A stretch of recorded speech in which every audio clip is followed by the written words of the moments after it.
네, 우리 다 함께 사도신경으로 신앙 고백 드리겠습니다. 나는 전능하신 아버지 하나님 천지의 창조주를 믿습니다. 나는 그의 유일하신 아들 우리 주 예수 그리스도를 믿습니다. 그는 성령으로 잉태되어 동정녀 마리아에게서 나시고 본디오 빌라도에게 고난을 받아 십자가에 못 박혀 죽으시고 장사된 지 사흘 만에 죽은 자 가운데서 다시 살아나셨으며 하늘에 오르시어 전능하신 아버지 하나님 우편에 앉아 계시다가 거기로부터 살아있는 자와 죽은 자를 심판하러 오십니다. 나는 성령을 믿으며 거룩한 공교회와 성도의 교제와 죄를 용서받는 것과 몸의 부활과 영생을 믿습니다. 아멘. 아멘. 찬송가 368장입니다. 찬송가 368장. 주 예수여 은혜를 내려주사 곧 충만케 하옵소서. 이 주리고 목마른 나의 맘에 주 성령을 부으소서. 우리 찬송가 368장 함께 찬송 드리겠습니다.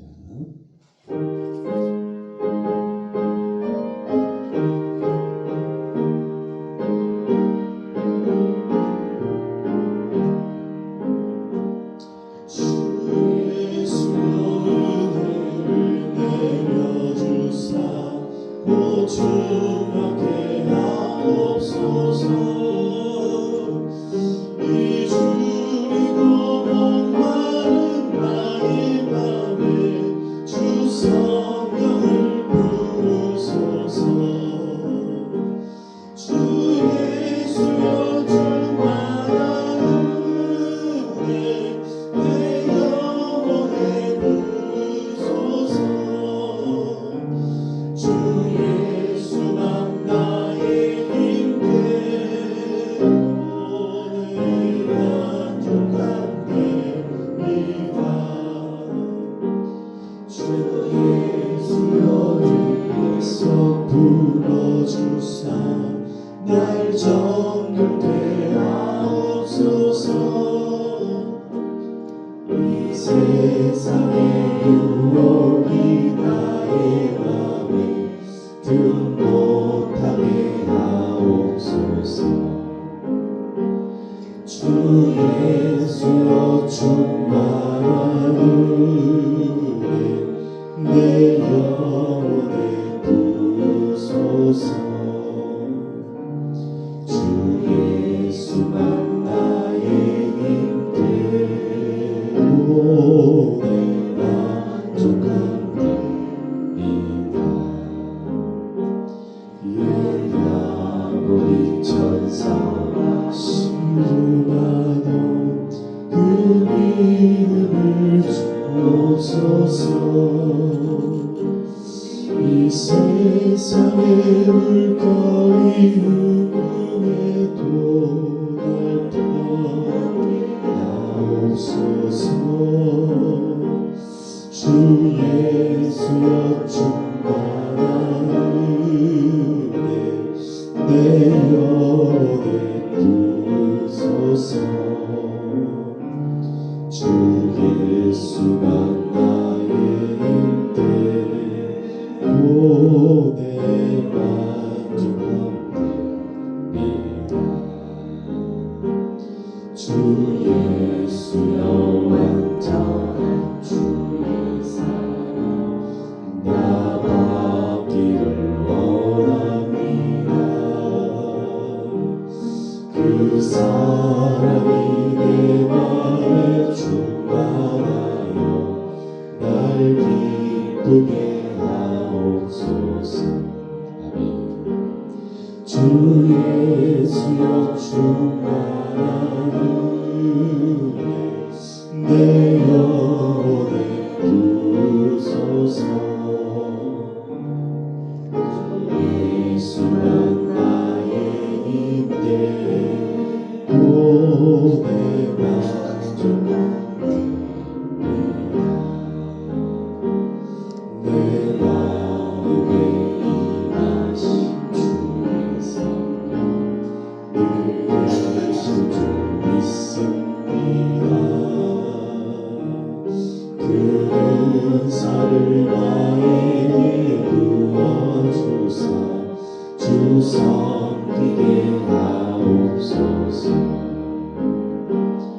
주 예수여 충만한 은혜 내 영혼에 부소서 주 예수가 나의 힘돼 구원에 만족합니다.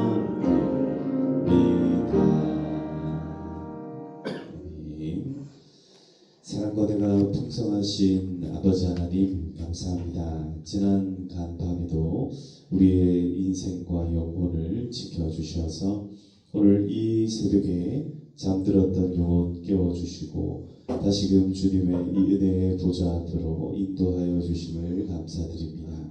하나님 오늘 우리에게 허락하신 이 하루가 하나님께서 허락하여 주신 이 인생 가운데 복되고 귀한 인생으로 하나님 거듭난 인생으로 또 다시 한번 힘차게 살아갈 수 있도록 우리와 매 순간마다 함께하여 주시옵소서. 오늘도 우리와 함께하여 주실 줄을 믿사옵고 주님 앞에 나온 모든 성도님들의 마음을 하나님 힘있게 붙잡아 주시고 새롭게 하여 주시기를 간절히 소망합니다. 주여 오늘도 역사하여 주시옵소서. 항상 함께 하시고 지켜주시기를 소망하옵고 살아계신 예수님의 이름으로 기도드리옵나이다. 아멘. 네, 오늘 하나님께서 우리에게 주신 말씀은 고린도전서 14장 26절에서 40절까지의 말씀입니다. 고린도전서 14장 26절에서 40절까지의 말씀 교독하시겠습니다. 14장 26절부터 40절까지 제가 먼저 읽겠습니다. 그런즉 형제들아 어찌할까 너희가 모일 때에 각각 찬송 시도 있으며 가르치는 말씀도 있으며 계시도 있으며 방언도 있으며 통역함도 있나니 모든 것을 덕을 세우기 위하여 하라. 만일 누가 방언으로 말하거든 그 사람은 말하 세 사람이 사람을 따라 한다는 통역하시오. 만일 통역하는 자가 없으면 교회에서는 잠잠하고 자기와 하나님께 말할 것이요 배우는 자는 대신하 말하고 다른 이들은 부를 것이오. 만일 곁에 앉아 있는 다른 이에게 계시가 있으면 먼저 하던 자는 잠잠할지니라. 너희는 다 모든 사람으로 위하고 모든 사람으로 의문을 받기 위하여 하나씩 예언할 수 있느니라. 예언하는 자들의 영은 예언하는 자들에게 제재를 받나니 하나님은 그리스도의 하나님이 아니시오 오직 화평의 하나님이시니라.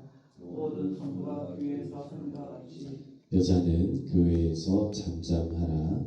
그들에게는 말하는 것을 허락함이 없나니 율법에 이른 것 같이 오직 복종할 것이요 만일 무엇을 배우려거든 집에서 자기만 그에게 부르지니 여자가 교회에서 말하는 것은 부끄러운 것이다.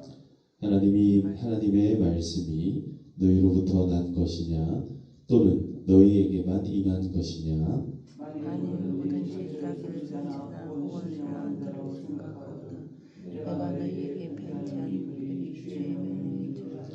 만일 누구든지 알지 못하면 그는 알지 못한 자니라. 그런즉 내 그들아 예언하기를 사모하여 방언하기를 말하기를 함께 읽겠습니다. 모든 것을 품위 있게 하고 질서 있게 하라. 아멘. 아멘. 할렐루야. 네, 지난 밤에도 편히 잘 주무셨습니까? 네, 우리 이 새벽에도 하나님의 크신 은혜가 저와 여러분들과 늘 항상 함께하기를 소망합니다. 이렇게 방언에 관하여서 또 방언과 관련되어 여러 가지 은사들이 고린도 교회에 있었고 이 은사들로 말미암아 교회 안에서는 하나님을 예배하는 일이 참 풍성하고 정말 그야말로 신비로운 그런 예배의 순간들이 계속해서 이어지고 있었습니다. 그런데 이 예배를 드리는 일에 몇몇 가지의 자음들이 생겨나게 되고 사람들 간의 다툼이 일어나게 되고 그런 일들을 통하여서 은혜 받는 일은 순식간에 은혜가 아니라 상처받는 일로 바뀌게 되었습니다. 그래서 이렇게 막 파당을 나눠서 싸우게 되고 서로 손가락질을 하게 되고 예배하던 입술은 찬송이 아니라 저주하는 그런 입술로 변모변질하게 되었던 거죠. 그래서 고린도 교회의 이 심각한 문제들을 이렇게 두고 바울은 이렇게 편지를 통하여서 이 몇몇 가지의 문제들을 해결하려고 하였고 그 가운데 우리가 지금 계속해서 이렇게 살펴보았던 이 은사에 관한 이야기들을 하고 있습니다. 오늘은 교회가 함께 모여서 하나님 앞에 예배한다는 것, 그것은 어떤 것인가? 한마디 말씀으로 이제 조금 정리를 하자면 이렇게 오늘 우리가 마지막에 읽었던 이 말씀 40절에 보시면 모든 것을 품위 있게 하고 질서 있게 하라라는 말씀으로 좀 정리를 할 수 있겠습니다. 한번 따라하겠습니다. 모든 것을 품위 있게 하고 질서 있게 하라. 서로 간에 예의와 우리식으로 표현하면 그렇습니다. 이렇게 동방 예의지국 이렇게 이야기를 하는데요. 우리나라 사람들은 참 예의가 있지요. 나이가 어린 분들은 또 나이가 많으신 분들에게 항상 예의를 잘 지킵니다. 그리고 남자들은 여자분들에게 또 여자들은 남자분들에게 서로가 서로에게 예의를 잘 지키면서 대체적으로는 예의 있게 그렇게 살아갑니다. 근데 언제 이제 이 예의가 좀 깨뜨려지는가 하면은 조금 친해지면은 그리고 조금 알만하면은 그리고 특히 서로 간의 약점이라든지 서로 간의 부족한 부분들을 알게 되면 서로가 예의를 잘 지키지 않게 됩니다.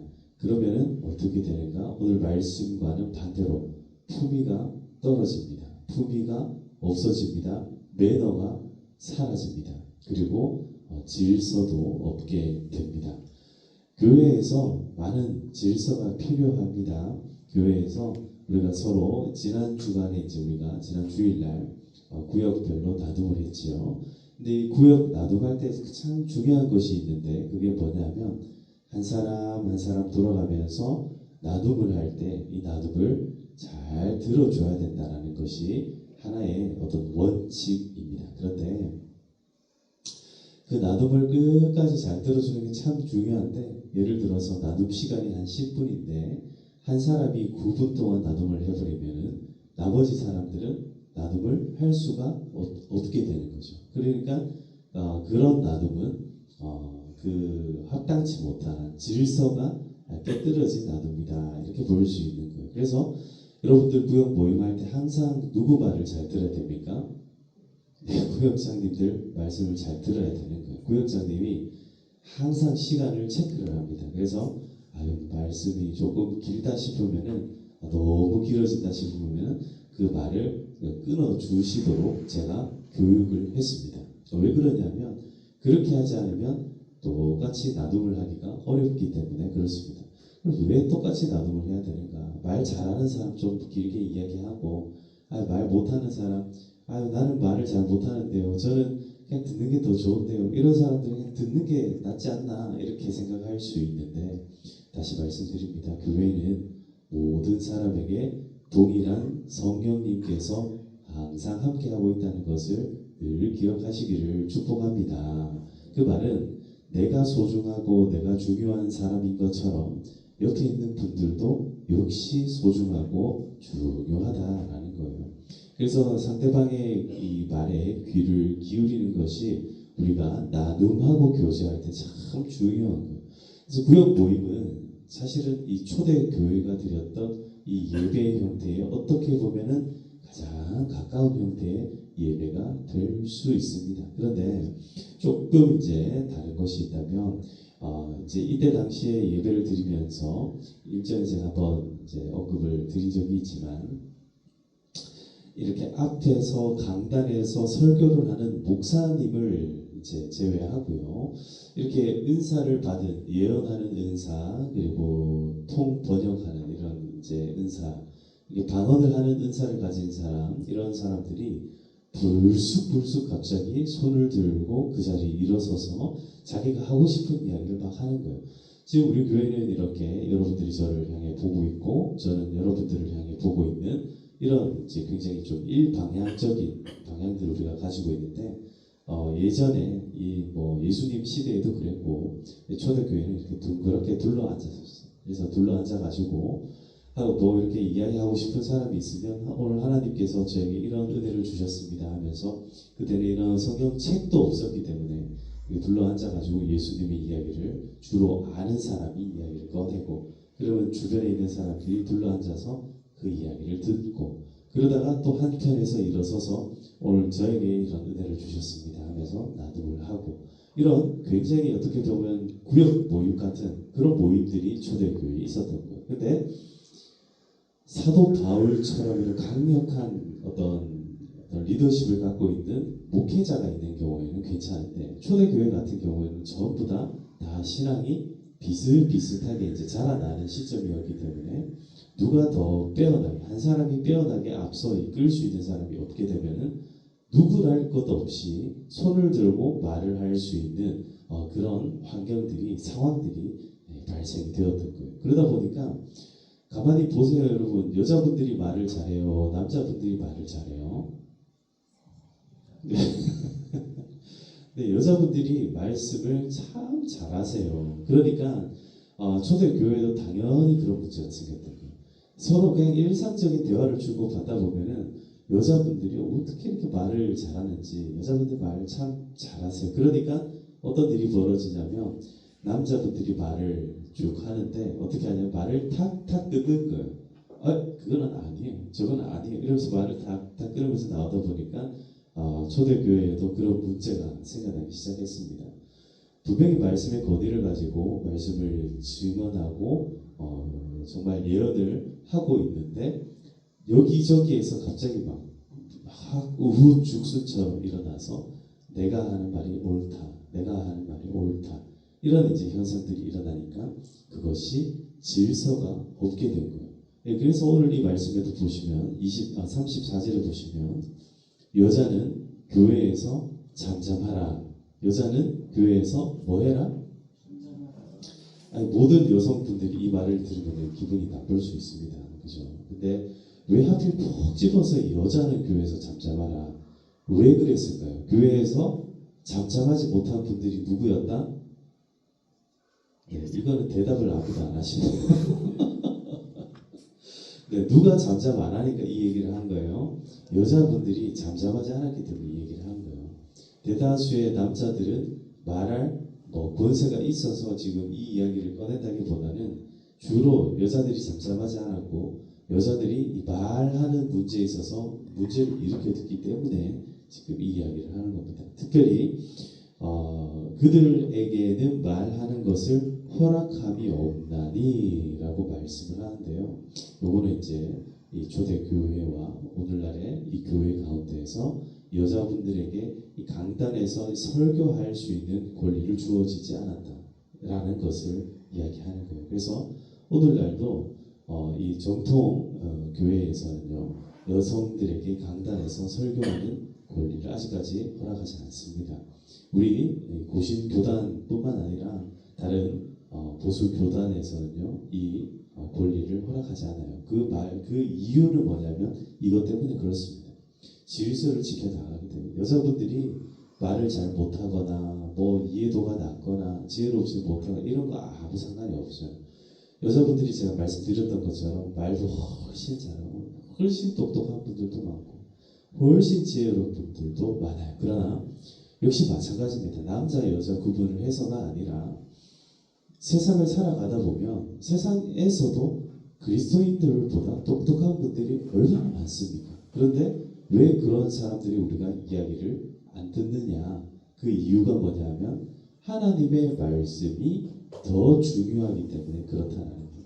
하나님의 질서는요 항상 이렇게 질서 있게끔 흘러가도록 만들어 놓았어요. 그래서 목사를 통하여서 교회가 중심을 잡고 하나님의 말씀을 듣도록 하셨고 특별히 이 남자를 통하여서 이 가정에서도 남자를 통하여서 하나님께서는 질서를 세워가도록 말씀해 놓은 거예요. 그래서 35절에 보시면 만일 무엇을 배우려거든 집에서 자기 남편에게 물을지니라고 이렇게 말씀해 놓은 이유가 뭐냐면 교회 안에서 서로 이 묻는다는 게 아주 질서 있게 품격 있게 품위 있게 물어보는 게 아니에요. 물어볼 때 팍 목청을 세우고 따지듯이 막 물어보고 이런 거 있잖아요. 그래서 교회 안에서 막 분쟁을 일으키고 막 속 시끄럽게 하고 이건 진짜 질문하는 태도가 아니에요. 진짜 질문하는 정말 배우고자 하는 그런 태도로 물어보는 게 아니에요. 그렇게 물어보면 얼마든지 우리가 이야기해 줄 수 있죠. 그런데 그게 아니에요. 이미 자기 안에 답이 있어요. 그러고 와가지고는 막 따뜻히 목에 핏대를 세우고 막 이게 맞습니까? 이게 맞습니까? 하면서 그런 거 있죠. 그런 거를 이야기하는 거예요. 그런 거 할 거면 집에서 먼저 해라. 집에서 먼저 해결하고 와라. 왜 이렇게까지 이야기를 하는가 하면 그 정도 문제는 당시 남편이 해결할 수 있을 정도로 이 문제가 고차원적인 문제가 아니라는 거예요. 그 말은 가정에서부터 먼저 순종하고 순복할 줄 아는 그 태도가 교회 안에서도 예배를 드림에 있어서 하나님 앞에 합당하고 올바른 태도가 될 수 있다라는 것을 이야기하는 겁니다. 실제로 남편에게 문제를 해결하고 오라라고 이야기하는 그 이상의 의미를 지금 담고 있는 겁니다. 그래서 여자가 교회에서 말하는 것은 부끄러운 것이라. 하나님의 말씀이 너희로부터 난 것이 아니고 하나님으로부터 나서 그 말씀이 사도들에게 또 사도들과 함께 있던 여러 제자들에게 그리고 목회자들을 통하여서 이렇게 교사들을 통하여서 말씀이 계속 흘러 갈 수 있도록 하나님께서 이미 이 방편들을 마련해 놓았다라고 말씀하고 있는 거예요. 사랑하는 성도 여러분, 우리가 하나님 안에서 오늘 다시 한번 더 기억합시다. 한번 따라하겠습니다. 모든 것을 품위 있게 하고 질서 있게 하라. 오늘 하루도 품위 있고 질서 있게 살아가시는 저 여러분들 다 되시기를 주님의 이름으로 축복합니다. 기도할 때도 또 하루를 살아갈 때도 항상 사람들에게 어떤 말을 하시든지 간에 또 어떤 일을 하시든지 간에 하나님께 대하듯이 하시고 하나님을 대면하여 있는 것처럼 여러분 그렇게 살아가시기를 주님의 이름으로 축복합니다. 여자분들을 제가 비하하는 이야기가 아니라 여러분들도 항상 품격 있는 그런 인생 살아갈 수 있기를 소망합니다. 우리 시간 함께 기도할 때에 하나님의 은혜를 우리가 함께 소망하면서 같이 기도하기를 바랍니다. 우리에게 주신 이 은혜를 기억하면서 우리 평화교회가 이렇게 품위 있는 교회 될 수 있도록 질서 있는 교회로 세워져 갈 수 있도록 이 시간 주의 함께 외치고 나와 우리 가정과 우리 교회와 나라와 민족과 열방을 향하여서 이 시간 주여 함께 외치고 기도하도록 하시겠습니다. 주여 아버지 하나님 감사합니다.